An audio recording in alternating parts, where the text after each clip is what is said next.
pesan dari Prabowo itu jangan sampai ada PHK di situ teh. Coba ini maksudnya.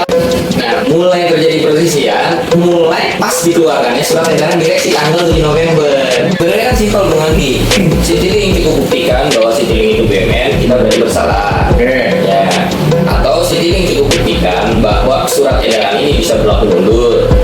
Kita salah. Terus yang ketiga, Citiling bisa buktikan terkait PKB bahwa saya menggunakan fasilitas perusahaan untuk misalnya kampanye.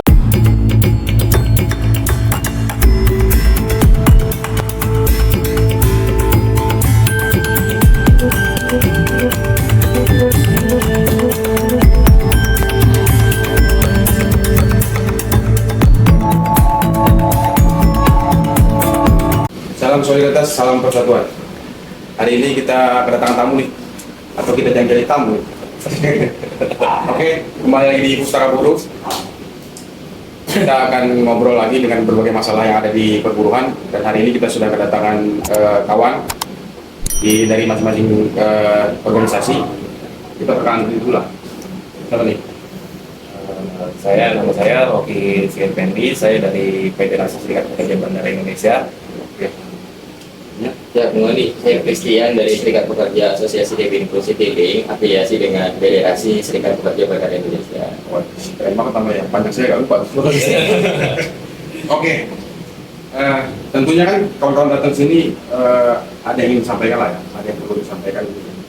Entah itu masalah, entah itu atas keluh kesah atau sesuatu yang menggembirakan. Karena kemarin ada yang hangat tuh, ada putusan yang di anulir sama MK, kita bicara. Nah, hari ini mungkin ada sesuatu nih dari Bung Christian yang bisa kita sampaikan.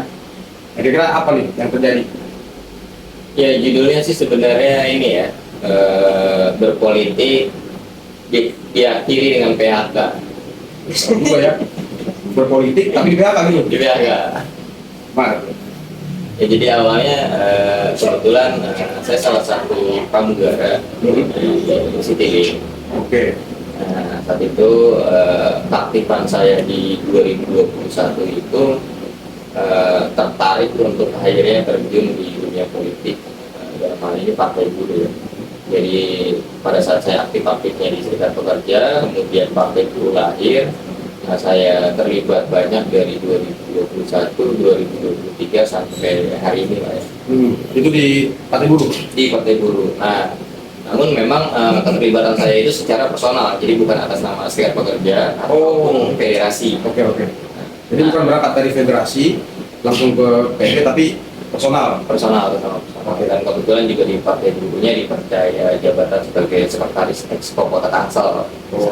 Tangsel. Iya, Tangerang Selatan. Nah, waktu itu memang Partai Buruh itu tidak bicara terkait pencalonan tentang anggota legislatif. Gitu. Kan berjalannya waktu, karena waktu itu kita lolos sebagai peserta pemilu, maka mau nggak mau ya seluruh pimpinan dari tingkat pusat sampai kabupaten kota itu kita harus menyediakan calon-calon anggota dari kelas pekerja itu sendiri, yang sampai akhirnya pengurus-pengurus dari pimpinan sampai ketua bidang itu harus terjun mencalonkan diri gitu. Nah, pada saat itu saya di Tangsel juga akhirnya turun untuk terlibat di pencalonan itu. Oke. Nah, itu kurang lebih di bulan Februari Maret lah Tahun 2023. 2023 kemarin. Nah, dari situlah saya coba izin ke perusahaan bahwasannya saya ini terlibat di proses pencalonan anggota legislatif tahun 2024, 2029 dari Partai Buruh. Itu langsung izin ke manajemen Citiling.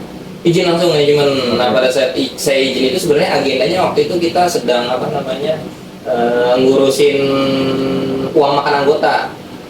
Karena pada saat perundingan kita sepakat deal 60.000 per dinas, kalau kita ya bahasanya per duty ya, per tugas terbang.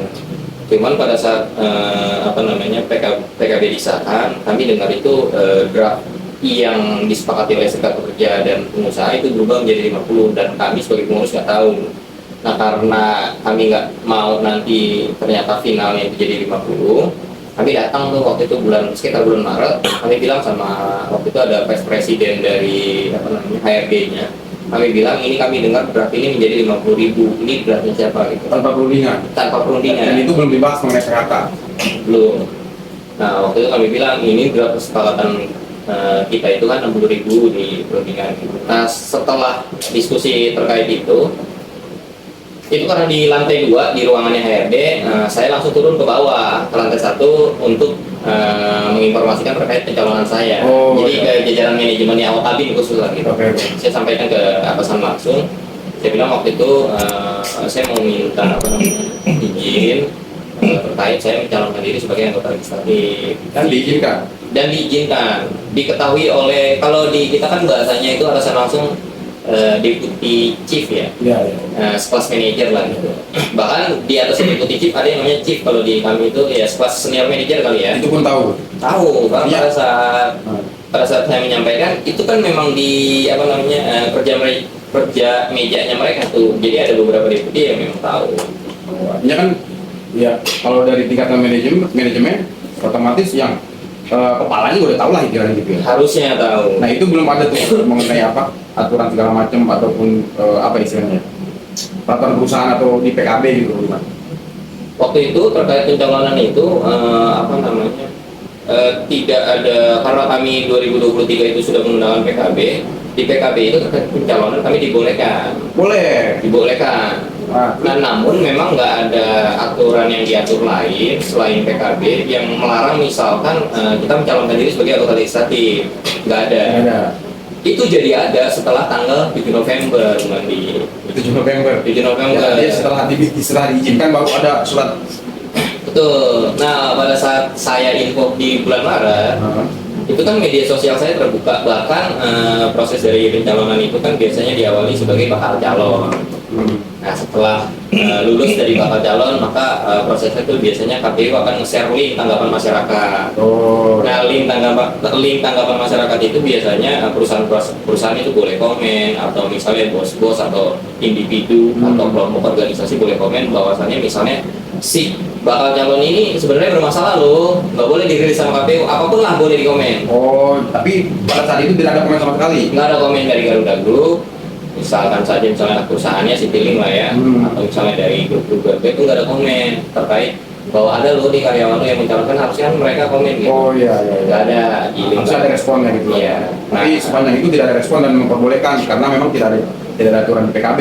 Iya, jadi proses dari bakal calon sampai daftar calon tetap itu link tanggapan memang nggak pernah dikomen sama apa namanya Citylink atau misalnya jajaran-jajarannya ya, manajemen gitu. Tapi memang itu dipastikan mereka bisa akses dan dapat link itu kan. Itu salah satu aturan yang ada di KPU gitu. Memang mereka itu harus apa namanya, mereka harus share link tanggapan ataupun mereka harus turun ke bawah masyarakat untuk memastikan bahwa misalnya calon-calonnya ini jika bermasalah silakan aja disampaikan gitu. Nah, setelah itu muncul aturan. Daftar calon tetap itu kita selesai di kurang lebih tanggal 4 November ya di Kota Tangerang Selatan itu ya. 4 November itu dipastikan bahwa siapapun yang mundur dari pencalonan maka namanya akan tetap ada di kertas suara, Bung Andi. Oh begitu. Itu Iya, aturan KPU. iya, kecuali dia mundur sebelum DCT ya, itu bisa aja saja mencoret nanti karena belum DCT kan. Nah karena apa namanya sudah tidak bisa namanya hilang, 4 November, 7 Novembernya Citylink itu mengeluarkan surat edaran direksi. Oh tapi tapi sebelumnya memang sudah tidak mencalonkan lagi atau masih tetap dicalonkan?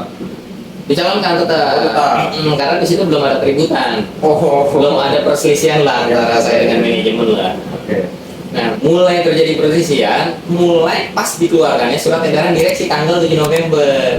Jadi 4 November ini daftar calon tetap selesai dirilis, 7 November Citylink mengeluarkan edaran yang apa namanya salah satu bunyinya itu yang mencalonkan diri sebagai anggota legislatif wajib mengundurkan diri, ataupun yang menjadi pengurus partai politik wajib mengundurkan diri. Kurang lebih ada banyak sih poin-poinnya, tapi kurang lebih ada 2 itu yang penting. Iya, karena memang terkait itu tadi ya. Iya. Tapi artinya sebetulnya surat edaran tadi itu dari langsung dari Garuda Group atau dari Citylink aja? Kalau yang saya terima itu dari Citylink, karena tanda tangannya di situ langsung CEO kami. Oh, CEO Citylink. Nah, cuman memang dari judul surat edarannya itu bunyinya sebagai anak perusahaan dari Garuda Group BUMN. Tapi kan anak perusahaan dari BUMN kemarin katanya ada putusan bahwasanya bukan BUMN. Tahu dong kasus-kasus yang sudah-sudah kan? Tapi bukan BUMN, ya sah-sah aja dong harusnya dong. Dan lagi memang dari surat edaran itu kan harusnya tidak berlaku surut dong. Karena kan sudah diberitahukan, sudah sosialisasi dan dari KPU pun sudah memberikan link itu tadi kan. Nah, itu harusnya tidak berlaku surut. Iya. Tapi bagaimana tuh?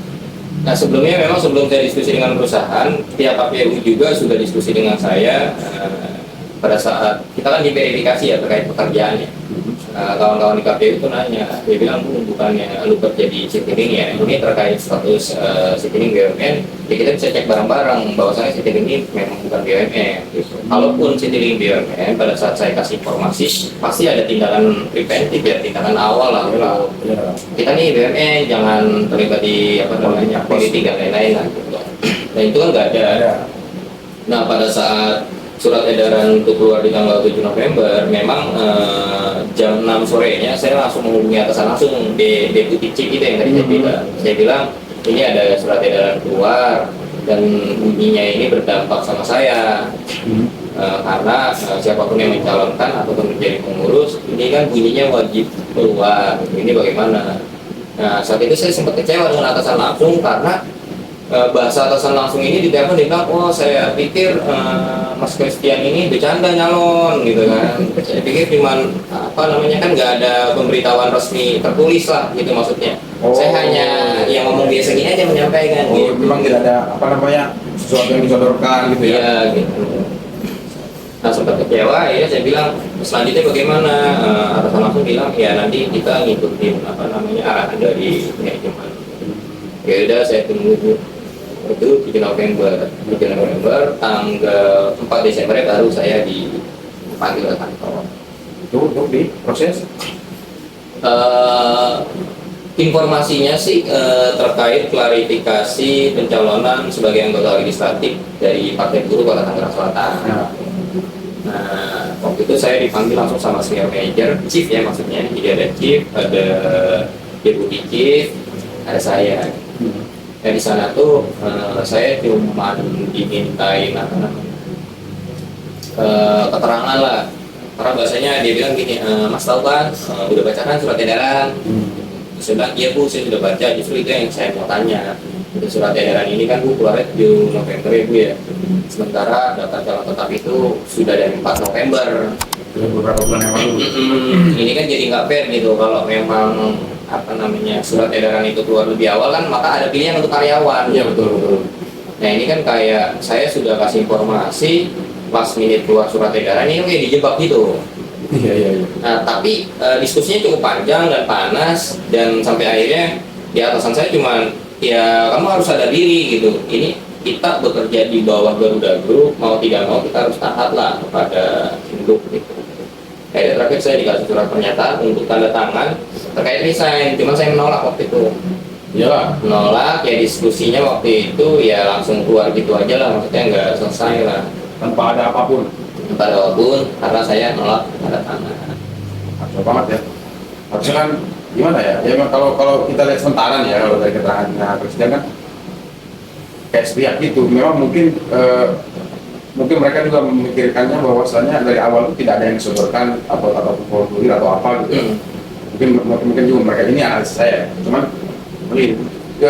keterangan itu kan bisa lisan dan tulisan. Iya. Otomatis kan ketika lisan sudah disampaikan itu juga dipastikan itu betul dong. Apa yang memang menjadi keinginan kita gitu kan. Tapi mereka sikapnya seperti itu dan akhirnya di PHK juga.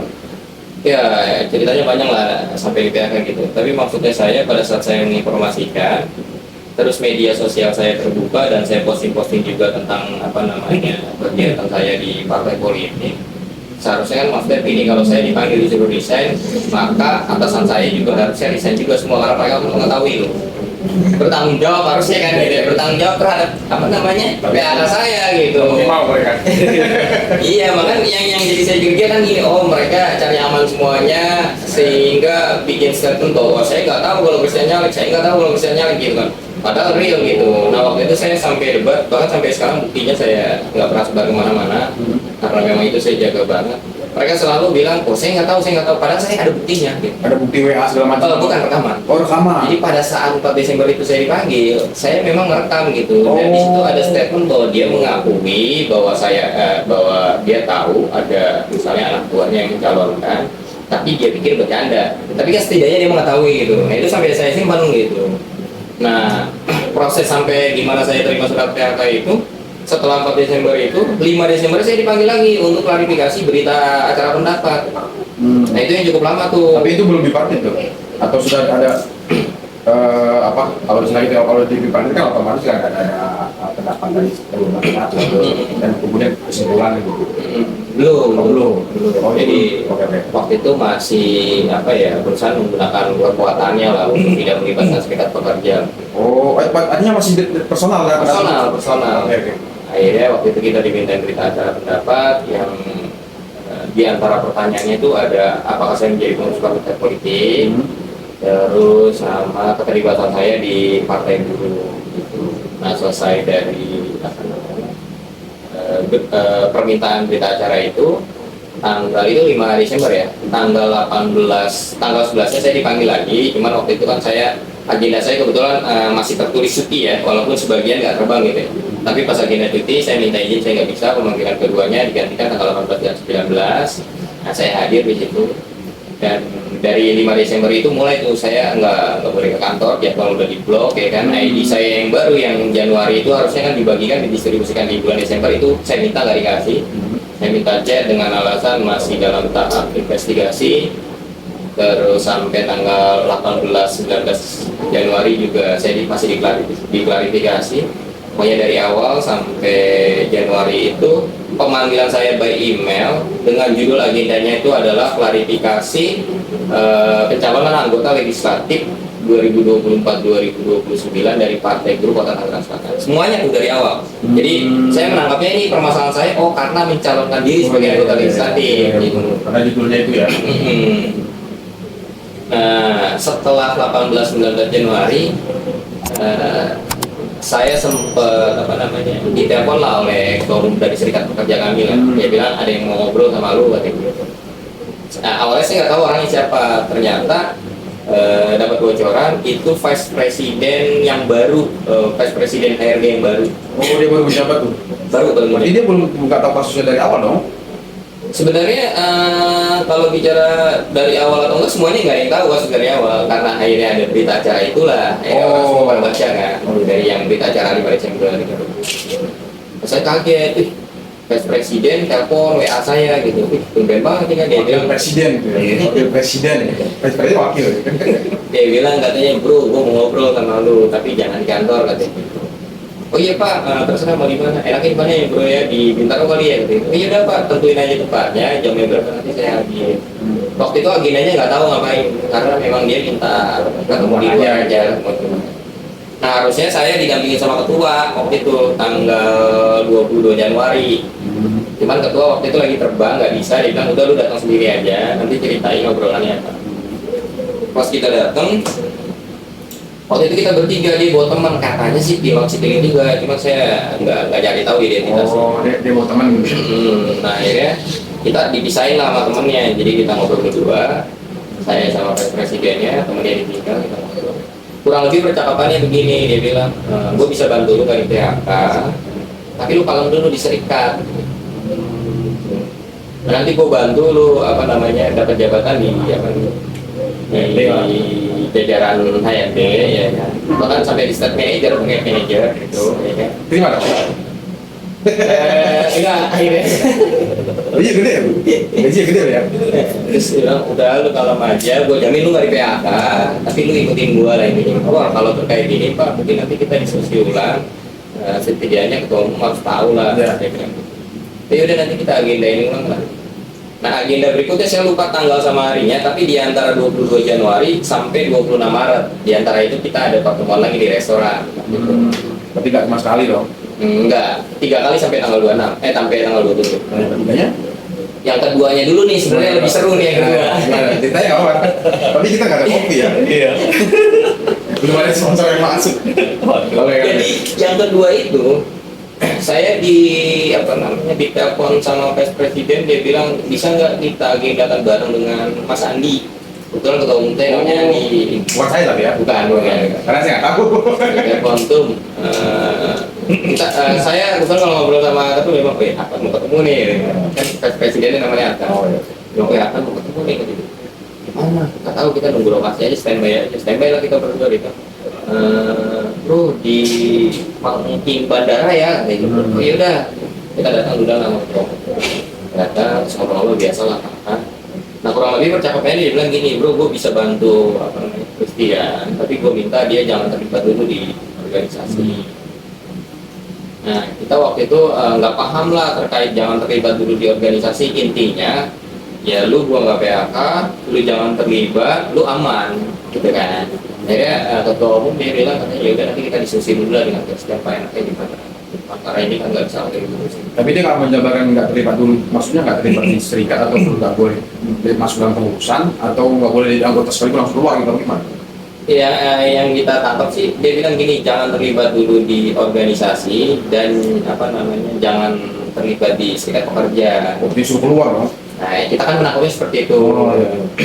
Nah, tapi dia bilang gini, jaminannya kalau masalah PHK gue yang handle lah, gue jamin gitu. Aman katanya gitu.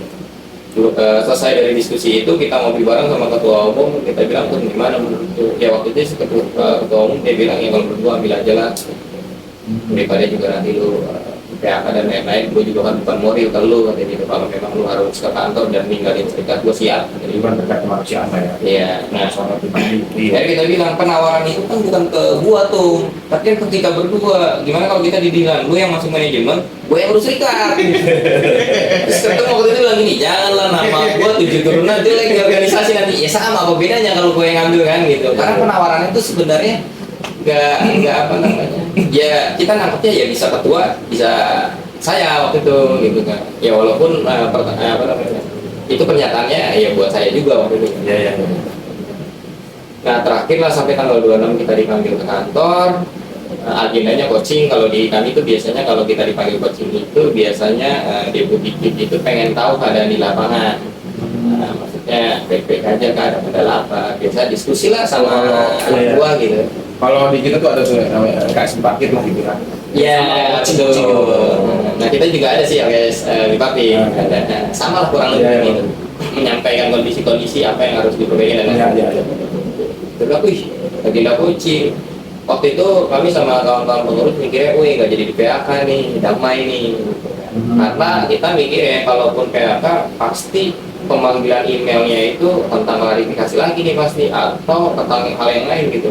Kalau udah coaching biasanya, oke, lu gua ampuni tapi dengan syarat biasanya begitu tuh. Ya, masih ada taking give gitu. Iya. Kayak kita datang, petinggi-petinggi ternyata udah di ruangan tuh, mulai dari HRD, terus dari perwakilan kita juga Wakabinanda, dari security-nya juga ada, dari investigasi juga ada. Di manajemen juga ada. Udah apa sih? Segitu kerennya ya Christian sampai semua petinggi itu turun ngadepin satu orang gitu ya. Bahkan saya lupa di antara tadi Januari sampai bulan Maret juga saya langsung ketemu direksinya, langsung direksi, kalau di kita bilangnya Pak DI ya, direksi human capital kan, di atasnya presiden tadi. Enggak, sendiri. Oh masih sendiri juga? Iya, saya sempat diskusi tuh bertiga juga kita di warung kopi. Dia juga, kalau dia normatif lah ya, kami akan berusaha seadil mungkin lah gitu. Nah, setelah di tanggal 26 itu semuanya dikasih dikasih waktu untuk bicara lah. Saya memang udah pilih waktu itu PHK nih, nggak mungkin lah kalau PHK dikumpulin sebanyak ini kan. PHK ngomong semuanya ya biasa, dia bilang dengan segala pertimbangan, dengan berat hati ya biasa lah, dan lain-lain. Ini keputusan yang diambil secara bersama lah gitu, tidak surat disuruh baca. Terus dia ngasih waktu juga ke saya, dia bilang ada yang mau disampaikan atau enggak, kira-kira saya bilang tidak ada yang mau saya sampaikan, tapi yang jelas saya akan menolak. Menolak apa nih? menolak surat ini. Oh, Christian sendiri. Oh, yang isinya PHK. Ya, pas saya baca kan cuman putusan PHK udah. Makanya waktu dikasih waktu bicara saya cuma bilang nggak ada yang perlu disampaikan. Yang jelas apa namanya saya akan menolak surat. Tapi di surat PHK-nya itu ada nominal juga nggak? Nggak ada. Oh, bisa begitu? Nah, sebenarnya dari awal kita nggak ngomongin Nominal. cuman yang pada saat 4 Desember yang saya sama Chief dan Deputi waktu itu disuruh resign, dia ngeluarin statement bahwa nanti terkait pesangon dan lain-lain kami pikirkan lah, nggak usah takut. Di situ doang sebenarnya ngomongin finansial. Oh. Nah, sampai berikutnya itu tanggal 26 nggak ada. Sebenarnya tanggal 26 itu jam 1 siang setelah dari pertemuan itu saya mau diajak makan lah sama si Vice Presiden tadi ini, si Patan ini, buat ngomongin apa namanya terkait finansial kali ya mungkin ya. Cuma waktu itu saya nggak siap, saya bilang nanti aja Pak. Tanggal 27-nya barulah ngomongin finansial itu. Jadi saya terima surat PHK di tanggal 26. Oh, nggak langsung ya berarti ya? Nggak langsung, tanggal 27 ketua umum bilang besok temenin gue dampingin ngurus teman-teman nih apa namanya terkait hak cutinya itu dipakai sama perusahaan, tapi secara paksa. Teman-teman nggak mau, tapi ya nggak mau nanti takutnya di apa namanya dikasih apa ya hukuman dan lain-lain lah.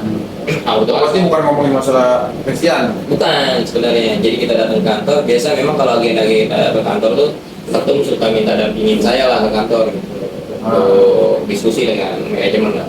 Itu ketua PTP atau PUK atau ketua umum? Ketua PUK, KCCI ya, Oke. ketua PUK. Udah selesai diskusinya yang masalah teman-teman yang ya akomodir lah. Maksudnya kalaupun mau dipakai ya diberikan kompensasi lah gitu, jangan yang pakai-pakai. Nah dari situ barulah lanjut ke obrolan Kasus. ketiga tuh kasus. Tiba-tiba si Vice Presiden HRD ini dia bilang, bro, ini cara gue terakhir katanya. Kemarin-kemarin sorry lah gue gak maksimal, ini apa namanya tindakan gue terakhir lah buat lu, gue masih nganggap lu teman. Memang kenal dekat. Enggak juga, Oh, ya biasa. Biasa kan kalau udah Ngobrol gitu ya. iya, supaya nggak bergejolak kan. Ya temen terus lah pokoknya kalau masih berselisih kan. Biasa lah itu. Ya gimana Pak? Iya ini cara gue terakhir, gue mau nawarin nominal. Ya kurang lebih waktu itu hitungan kita bertiga itu 136.860 sekian lah gitu. Dia bilang, ini uang apa Pak? Iya gue lagi berusaha supaya lu dapat uang segini, setidaknya lu jangan ngabisin dan lain-lain lah gitu. Saya ya ini juga lu koordinasi lagi ke istri lu, terus juga gitu ngobrol yang baik-baik. Dia sampai ngajarin ya jangan konsumtif katanya kalau gue kasih dana. Kita sempat kebingungan angkanya dari mana lah gitu. Nah, iya, Jadi iya. ada keluar statement katanya gaji saya itu gaji pokoknya mau dipangkat sampai 10 juta lah gitu, supaya angka itu sinkron katanya. Oh, oke. Nah waktu itu ketua umum nggak ngeluarin statement apa-apa, tapi saya bilang dari awal saya nih fokusnya dikerjakan kembali Pak. Kalau memang ada penawaran seperti itu ya saya terima kasih, tapi saya pertimbangkan lagi nanti ya karena kan juga apalagi kan yang kemarin karena itu kan ada ya kemarin ya saya coba tenangin diri dulu lah. Nah perjalanan apa namanya 7 hari ke depan itu memang agak berat tuh, kita harus tolak atau tidak, karena pertimbangannya kalau nolak sudah pasti hilang nanti yang sekian kan. Tadi juga memang udah nggak kerja dong. Iya dong ya. Itu nggak digaji juga. Bukan Masih digaji. Oh, masih digaji. Waktu itu. Tapi hanya tidak boleh masuk ke. Nggak boleh, ID Pak kan ditahan, kita minta nggak dikasih. Tapi gaji masih dikirim. Masih dikirim. Itu gaji bentuknya gaji pokok Gaji atau pokok, gaji pokok doang. Doang. Selama berapa bulan tuh? Sampai sekarang. sampai saat ini. Oh, Sampai sekarang. Nah itu ceritanya panjang, itu ada di kesepakatan di bipartit itu. Karena kita sampai berantem di oh, bipartit. berarti yang tadi itu yang kata itu belum bipartit toh? Yang belum bipartit. Nanti ada di bipartit. Panjang ya, Kenapa? sepanjang. Iya, kenapa sampai sekarang digaji? Tapi nggak apa-apa nih kita ngobrol ya. Iya. Karena ini kayaknya seru nih. Kayaknya seru untuk mengupas lebih lanjut Ya, lagi. oke, oke nih. Tadi terkait anjuran, sudah sampai mana anjurannya? Anjuran itu memang udah keluar. Cuma yang jadi kita problem kan pada saat itu, anjuran itu bukan pada waktunya 10 hari kerja, bukan 2 minggu, tapi sebulan lebih itu pun. Setelah anjuran keluar. Iya, maksudnya setelah mediasi tripartit terakhir, anjuran baru keluar sebulan lebih. Oh, iya. Terus kita lapor ke ombudsman untuk maksudnya bagaimana nih pandangan Ombudsman menyikapi hal ini terhadap mediator Ya, Dinas Tenaga Kerjaan Kota Tangerang. yang seakan-akan memihak lah. Iya. Nah, cuma sampai saat ini sih kita pelaporan Ombudsman progresnya udah kita beberapa kali kita melalui WhatsApp, belum ada balasan sih sampai saat ini. Datengin nggak, Mas? Ombudsman. Kita belum sempat sih, Oh. belum sempat datengin. Mungkin nanti next kita akan datengin berhubung emang mungkin itu mengenai anjuran ya. Sebelumnya juga tadi Bung juga bahas masalah human busting ya. Ada kayaknya direpet-repet nih di human busting. Bahasanya yang suruh kalem, suruh progresi segala macam. Memang kalau kita sering bicara ngobrol diskusi sama Kristen, memang Kristen ini salah satu yang bandel juga nih. Bandel gimana maksudnya? Iya nih. Dalam pandangan manajemen gitu. Oh iya, paham. Ya secara komunikasi memang dari awal kita kurang mampu lah membangun komunikasi dengan baik lah dengan manajemen gitu. Dari awal ya gitu. Karena kan memang Serikat Pekerja ACK ini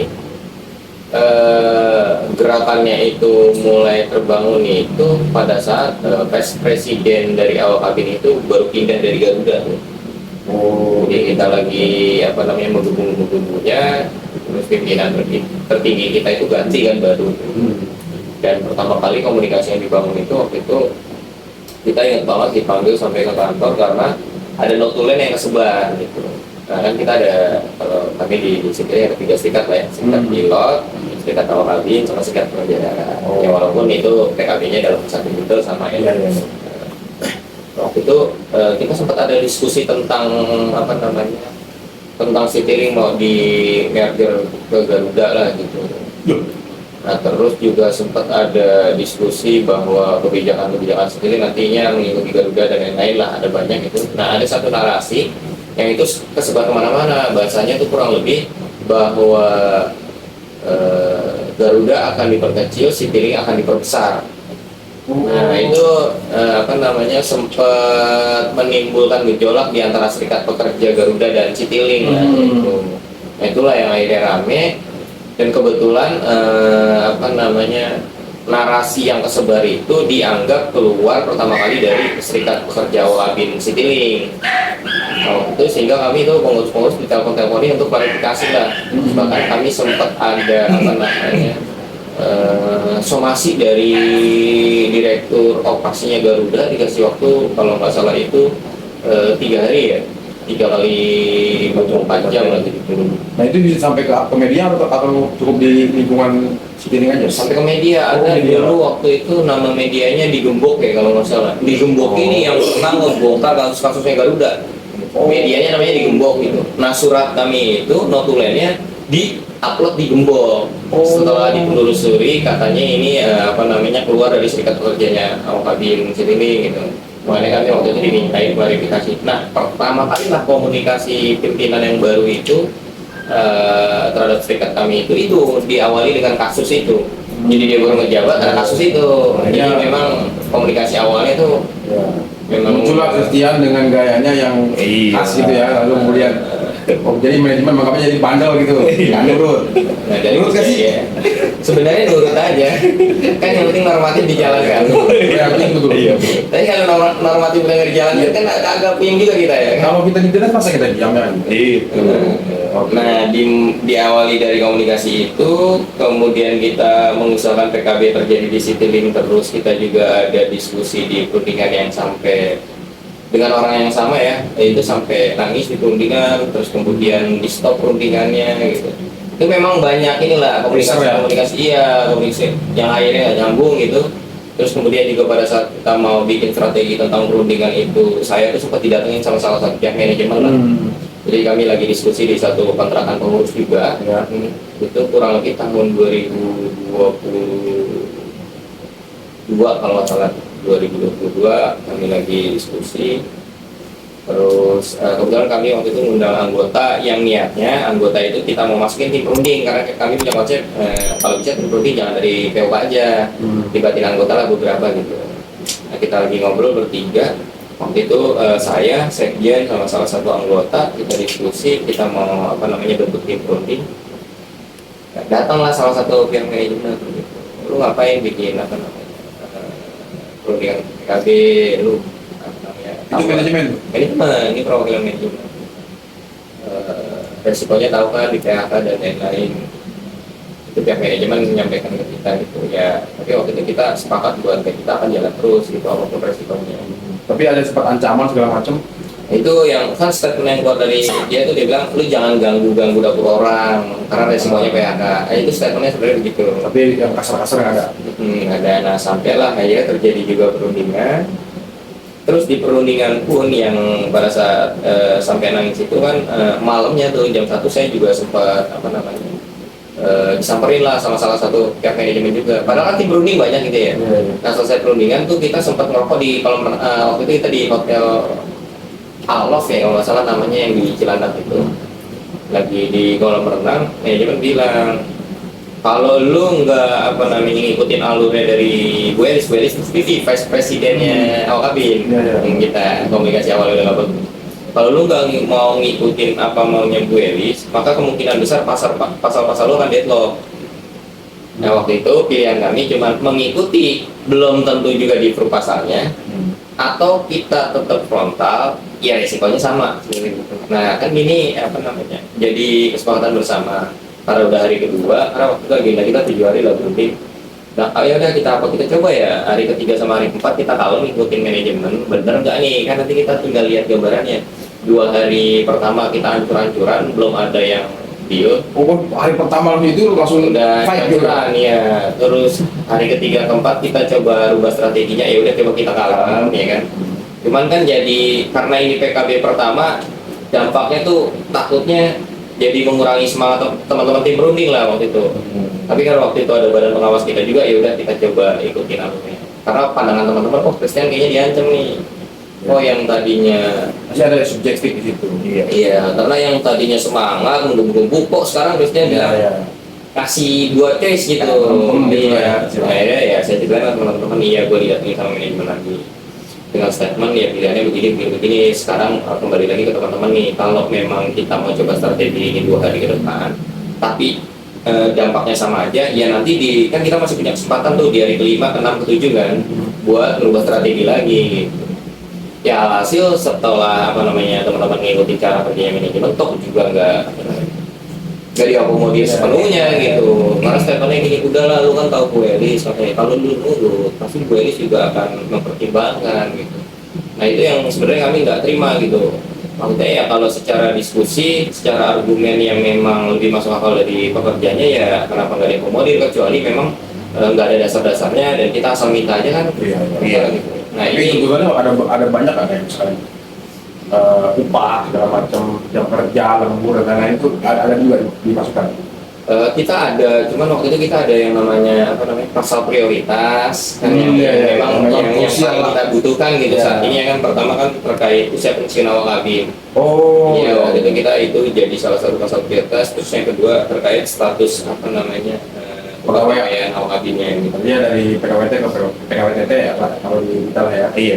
Nah sebenarnya 2 usia itu secara argumen kita kuat banget karena memang awak kabin ini kan pekerjaan pokok ya, yang notabene memang nggak boleh dikontrak gitu. Nah, saat itu kita nawarin ke perusahaan kalau memang nggak bisa langsung rekrut karyawan tetap, ya coba ayo kita negosiasi. Jangan juga perusahaan yang nggak mau sama sekali angkat awak kabin sebagai karyawan tetap. Artinya selama ini masih kontrak tuh. Masih nggak kontrak. Bahkan ada teman-teman yang sudah menjalankan kontraknya 2 tahun, 3 tahun di PKB kita sudah di step itu bahwa kalau 2 tahun atau 3 tahun itu dipertimbangkan untuk menjadi karyawan tetap, itu juga nggak dilakuin. Oh, itu malah nggak kurang dong, bener nggak? Oh iya, sebenarnya kalau Kan di kita Omnibus Law pun jelas dong. Iya. Di Omnibus Law pun 5 tahun maksimal. 5 tahun. Ini udah berapa tahun yang senior? yang itu ada yang udah jalan ikut secara kerjanya ya. Karena kan sebagai karyawan apa namanya, sebagai karyawan kontraknya berdasarkan PKB itu kan 2023 Ya, kan. 23. Tapi kalau sebelum PKB kan mereka udah ada yang 4 tahun, 3 tahun, 5 tahun. Ada yang sampai bulan tahun? Sejauh ini yang lebih dari 5 tahun belum ada kayaknya. Oh, jadi tergolong baru dong ya pekerjaannya. Iya. Awal kabin segala macam. Kecuali senior, ya teknik pilot mungkin ya. Tapi kalau yang udah di atas rata-rata 5 tahun yang dulu-dulu, kami memang sudah diangkat karyawan tetap semua sejak 2017. Nah, teman-teman yang baru masuk setelah 2017 itu yang punya kesulitan tentang status kepegawaian. Dari 2000, artinya dari 2017, PKB kan tahun berapa? 2023. Baru 2023. 17 ke 2023 berapa tahun dulu? Kurang 6 lebih tahun, 6 tahun ya. Itu sudah melanggar aturan Omnibus Law dong. Makanya waktu itu kita sempat juga debat. Nah, ini ada tambahan. Kita waktu itu mengusahakan teman-teman yang udah 3 tahun kita menagih manajemen buat ya mereka dengan apa namanya, jangan di PKWT kan lagi tapi diangkat PKWTT. Nah, waktu itu diskusinya bahwa kami belum sanggup secara kebijakan karena masih mengikuti kebijakan Garuda. Waktu itu kami menawarkan, sebelum kami datang ke kantor itu kami bilang sama teman-teman anggota, ini kalau seandainya permintaan teman-teman anggota nggak diakomodir, kira-kira solusinya seperti apa? Nah, teman-teman waktu itu pikirnya gini, ya udah bang, pokoknya kita yang penting kerja lagi aja, nggak apa-apa di kontrak, yang penting kerja lagi aja. Berarti kita punya ambang batas bawah kan, ya udah kalau meset nanti yang penting permintaan anggota itu diakomodir lah, kerja kembali. Dan ternyata di PKB diakomodir. Di PKB itu sebenarnya secara pasal sudah kita akomodir, cuman tidak dijalankan perusahaan. Implementasinya. Iya, implementasinya. Bisa digugat dong, bisa diperkarakan. Nah, ini kan lebih bicara ke apa ya, wawasan dari pengurusnya itu sendiri ya. Ya memang kami punya kemarin karena serikatnya baru, terus kami ngotot punya PKB, terus secara wawasan juga ya teman-teman masih tarik ulur lah terkait pengambilan keputusan ini gimana enaknya gitu kan. Ini juga jadi pertimbangan kami. Nah, kasusnya kayak Kristen ini sendiri atau ada yang lain? Yang berpolitik di PHK ya maksudnya? Iya, ataupun ada kasus lain yang di PHK sama kayak Kristen yang masih belum selesai sampai sekarang? Sebenarnya ada yang belum selesai, cuma saya nggak tahu keputusan akhirnya gimana. Jadi kalau Bu Adi pernah dengar apa namanya ada pramugari di sini lagi rame, nah itu nggak usah dibahas lah ya. Gitu dibahas. Ada, cuman mereka karena bukan anggota kami, mereka menggunakan kuasa hukum personal kan. Oh iya. Terakhir sih sempat chat-chatan lah minta bantuan, cuman ya kalau saya pribadi saya bisa aja, cuman tergantung pengurus yang lain gimana gitu. Kalau non anggota juga kita bantu kan kasihan yang anggota gitu. Artinya sekarang secara kepengurusan anggota masih berjalan sesuai dengan alurnya sekarang saat ini. Meskipun Bung Christian ini sedang bermasalah lah ibaratnya. Yang lain masih sesuai dengan koridornya lah gitu. Masih. Berarti yang bermasalah hanya Bung Christian doang. Iya. Artinya secara pengurusan harus solid juga dong untuk mendukung Christian gitu loh maksudnya. Betul. Nah, kawan-kawan pengurus sendiri gimana nih sikapnya? Ya pertama selain memang apa namanya harus diskusi lebih lanjut, kan masih banyak teman-teman pengurus yang berpandangan bahwa ketika ini masalahnya personal tidak menyeluruh, kan ini kita menganggapnya bahwa Christian mengambil keputusan untuk apa namanya bertindak sebagai pengurus, maka Christian ini harusnya udah tahu konsekuensinya gitu. Nah kita kalau misalnya sebenarnya mau berdebat bahwa pengurus harus terlibat, anggota yang lain harus terlibat, kan itu butuh edukasi ya Bung Andi ya. Bahwa apapun sebenarnya permasalahan pengurus ataupun anggota, maka ya kawan-kawan pengurus harus setidaknya siap lah untuk mendampingi. Karena harus solid. Iya, Karena kasus-kasus yang seperti ini dia tidak bisa dipungkiri akan ada Christian selanjutnya dong. Iya. Artinya kan kita butuh konsolidasi, rapat segala macam. Kita perkuat di apa namanya di organisasi, bahkan kita membangun aliansi. Kan itu terpenting dalam organisasi. Betul. Karena untuk mengadvokasi itu kita tidak sendiri. Meskipun secara prinsipal kita diperbolehkan secara undang-undang, tetapi kan ya kita tahu sendiri lah, buruh itu kan ketika dia solid, kita taksi segala macam kan otomatis kan itu ada istilahnya marwah lah. Iya. Ketika kita berorganisasi kan ada marwahnya, kita bersatu kan gitu. Betul. Secara aliansi, secara internal dan individual. Nah, oke, selanjutnya terkait federasi sendiri kan punya federasi dong. Iya. Nah, tadi kita sudah tahu tuh secara internal pengurusan masih belum maksimal katakanlah ya. Nah, secara federasi nih kita penting kan, kita tahu federasi FSPBSI itu ada loh, ada dan eksis. Pandangan federasi sendiri bagaimana dengan kasus Christian yang kayaknya agak ribet sih ya? Iya. Yang ribet ya. Iya. Ya, kalau dari federasi sih kita clear mendukung Christian ini supaya dikerjakan kembali. Ya, akhirnya apapun itu yang terjadi, ya kita tetap menuntut supaya Christian ini dikerjakan kembali. Dari sini. Sejauh mana? Apakah jalur litigasi dan non litigasi dijalankan? Baik itu di jalur litigasi kita jalankan, seperti media-media kampanye. Ya. Kebetulan kita juga sama-sama bareng-bareng dengan kawan-kawan P2RI yang banyak jaringannya juga kan, ada dari Trimurti, ada Lip Sedane juga kan. Kita juga menginginkan kampanye. Terus yang keduanya kita juga sedang melaporkan ke Komnas HAM, tapi tinggal proses di mediasinya aja sih. Di Komnas HAM. Di Tapi Komnas sudah HAM terjadwal. belum diatur jadwal. Harapannya sih Komnas HAM ini melihat ada pelanggaran HAM loh itu dalam problemnya Christian ini. Sorry. Menurut Bung Rocky, ada pelanggaran HAM dari segi mana? Ya maksudnya Christian ini Punya berpolitik. politik. Iya. Oke, siap. Dan suratnya udah dikeluarin ya? Iya. Untuk klarifikasi, cuman Citylink belum jawab ya. Memang Citylink sampai saat ini kita belum tahu progresnya seperti apa. Tinggal diatur jadwal mediasi dan mungkin ya tidak ada mediasi pun, yang penting Komnas HAM mengeluarkan rekomendasi gitu ya kan, bahwa kasus Christian ini tidak terjadi lagi loh gitu. Nah, oke. Untuk di selanjutnya enggak hanya untuk di Citylink ya, Iya, maksudnya iya. untuk Semuanya lah. Semua di maskapai, bawah segala dia macam. di semua maskapai gitu ya. Memang di Indonesia kan hak politik itu diatur kan. Iya, berhak betul. gitu kan. Oke, nah itu tadi kan ke apa? Komnas HAM. BUMN itu sendiri. Untuk BUMN sih kita belum ya Bang ya, kita belum coba sasar gitu untuk BUMN. Mungkin karena untuk kita melitigasi supaya kita aksi gitu langsung ya, terlihatnya sepertinya di negara ini kan objek vital nih Bung. Dijaga aksen. Iya, bisa tahu-tahu aparatnya berapa kompi gitu ya kan. Karena Ya macam-macam lah. objek vital negara ini kan selalu tidak bisa dihindari dengan politik-politik negara kita ya. Termasuk aparat juga. Iya, termasuk aparat juga, karena objek vital negara yang kayaknya sih kemungkinan agak sulit ya untuk kita melakukan aksi ya. Kecuali kita demonstrasi di luar area bandara ya. Contoh kita ke instansi-instansi lain gitu. Ya mungkin nanti sebelum kita maju ke PHI, upaya litigasinya kita akan ada gerakan-gerakan lain dengan non-litigasi. Kita upayakan konsolidasi lah dengan kawan-kawan jaringan yang lainnya gitu. Iya, tapi agak ini juga ya. Tapi kan tadi saya sempat sampai ke sini. Kalau dikatakan Citylink bukan BUMN, Iya. agak repot juga kalau kita. Itu gimana tuh? Apakah tetap kita bisa aksi di BUMN? Kalau menurut kami ya sah-sah aja. Biasa aja ya? Iya, karena kan BUMN nanti yang mengintervensi Garuda ya. Kita bisa bilang ke Pak Erick Thohir, silakan. Iya. Mudah-mudahan podcastnya apa namanya dilihat lah ya. Iya, gitu. Memang itu salah satu apa namanya bingungan kita untuk ngadain aksi.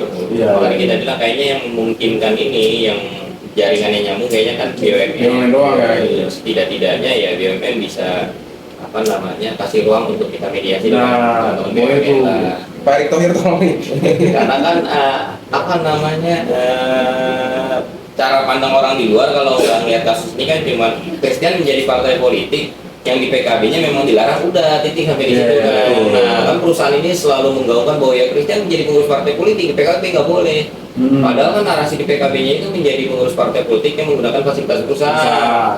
Makanya tuntutan terakhir kita, bisa nggak kira-kira perusahaan buktikan bahwa Christian ini menggunakan fasilitas perusahaan gitu. Nah, ada yang menarik nih.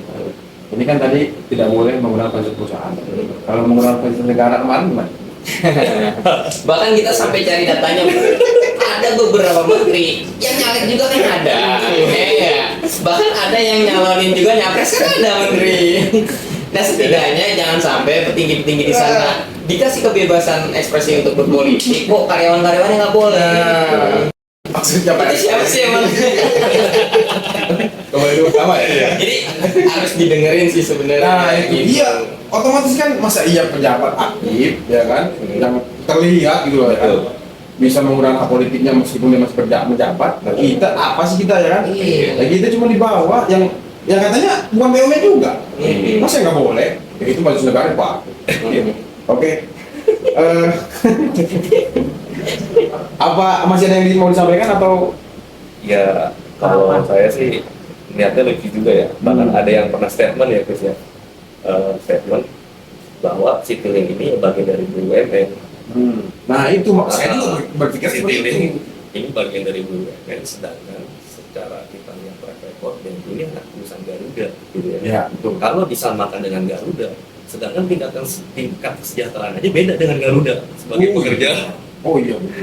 Tiga apa namanya, tiga dasar hukum yang digunakan sama Citylink itu kan pertama surat Kementerian BUMN. Makanya ada perdebatan apakah Citylink BUMN atau bukan. Padahal kita juga tahu bahwa anak perusahaan BUMN itu bukan BUMN.